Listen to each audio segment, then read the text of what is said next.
Welcome to Daspur 2 এর বকুলকুঞ্জের মেলা।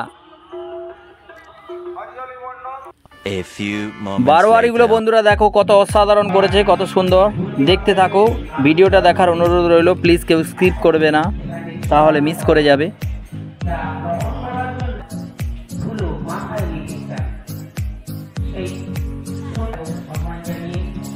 দাসপুরের সোনাখালীর নিকট যে রানাগ্রাম, সেই রানাগ্রামে এই বকুলকুঞ্জের মেলা অনুষ্ঠিত হয়ে থাকে প্রতি বছর কার্তিক পুজোর দিনই। তো সেই ভিডিও তোমরা দেখছো বন্ধুরা। ভিডিওটা ভালো লাগলে লাইক, শেয়ার, সাবস্ক্রাইব করে দেবে। এই যে দেখতে পাচ্ছ সমাধিগুলো, এগুলো হচ্ছে ভগবান দাসের পরবর্তী বংশধর, সেই মহারাজাদের এখানে হচ্ছে সমাধি করা দেওয়া রয়েছে। অ্যান্ড এখানে দেখতে পাচ্ছ ঠাকুরটাকে মূল ঠাকুর, মূল মঞ্চ, মূল মন্দির এবং নাম কীর্তন চলছে। এদিকটায় রান্না হচ্ছে, খাওয়া দাওয়ার ব্যবস্থা রয়েছে। আর এরপরে তোমাদেরকে দেখাবো, এটা আমি আগের দিন শ্যুট করেছিলাম, পরের দিনে এই জায়গাটাতেই কত ভিড় হয়, এখানে বাতাসা ছড়ানো হয়, সেগুলো দেখাবো।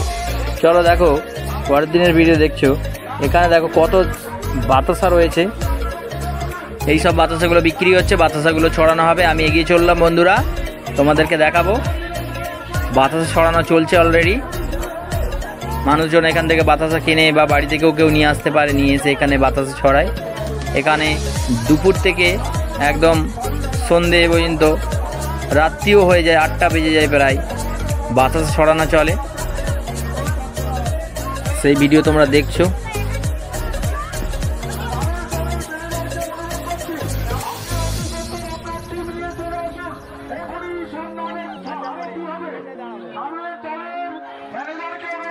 পার্শ্ববর্তী গ্রাম এবং অনেক দূরবর্তী গ্রাম থেকেও কিন্তু মানুষজন অনেক দূর থেকে আসে এখানে, মানসিক থাকে বাতাসা ছড়ানোর, এবং মানুষের আসে সে অনেক বাতাসা গুড়ি নিয়ে বাড়ি যায়।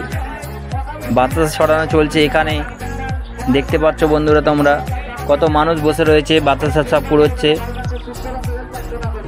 তবে বাতাসা কুড়োনোর সিস্টেমটা ভালো, বসে রয়েছে সেখানেই ছড়ছে, এতে কোনো দুর্ঘটনা ঘটবে না।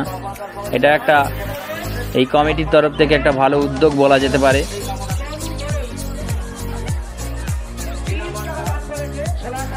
ভগবানের কাছে মানসিক করেছে, ঠাকুরের কাছে মানসিক করেছে, সেই মানসিকই বাতাসা ছড়ানো চলছে বন্ধুরা, তোমরা সেটা দেখছো।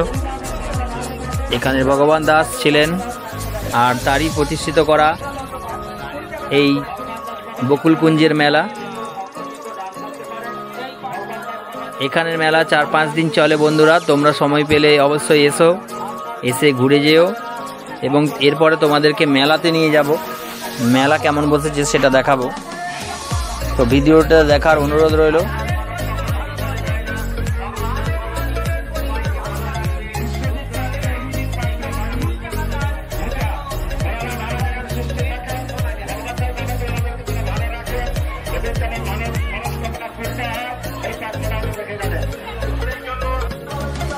রাস্তার দুই পাশে সারিবদ্ধভাবে কিন্তু অনেকগুলো চুবড়ি, বাতাসা এবং আরও বাচ্চাদের খেলনার দোকানগুলো বসেছে, আর আমি তার মাঝ দিয়ে এগিয়ে চললাম।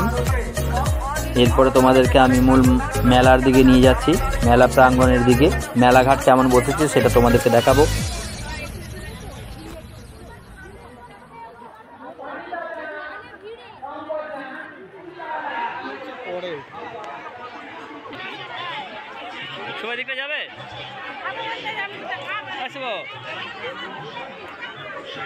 তো বন্ধুরা, আমি মেলার মধ্যে চলে এসেছি।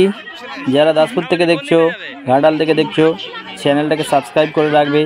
আর যে সমস্ত বন্ধুরা আমার বাইরে থেকে দেখছো, যারা এই দাসপুর 2 বাড়ি কিন্তু কর্মসূত্রে অন্য কোনো রাজ্যে থাকো, তারা প্লিজ সাবস্ক্রাইব করে রাখো। গ্রামগঞ্জের বিভিন্ন ভিডিও তোমরা কিন্তু এই চ্যানেলের মাধ্যমে পেয়ে যাবে। এবং আমার যেহেতু এটা নিউ চ্যানেল, তাই একটু সাপোর্ট করো বন্ধুরা। ভালো লাগলে এই ভিডিওটা লাইক, শেয়ার, কমেন্ট করতে ভুলবে না। তো মূল মেলার মাঝে চলে এসেছে, একটা মিষ্টির দোকান দেখতে পাচ্ছি। এইদিকে হচ্ছে তোমার বাচ্চাদের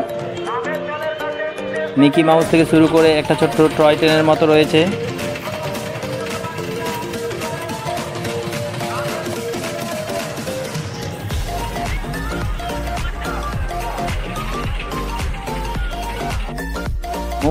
মূল মন্দিরের পেছনে একটা জলের ফোয়ারা করেছে পুকুরের মধ্যে, খুব সুন্দর লাগছে এটা।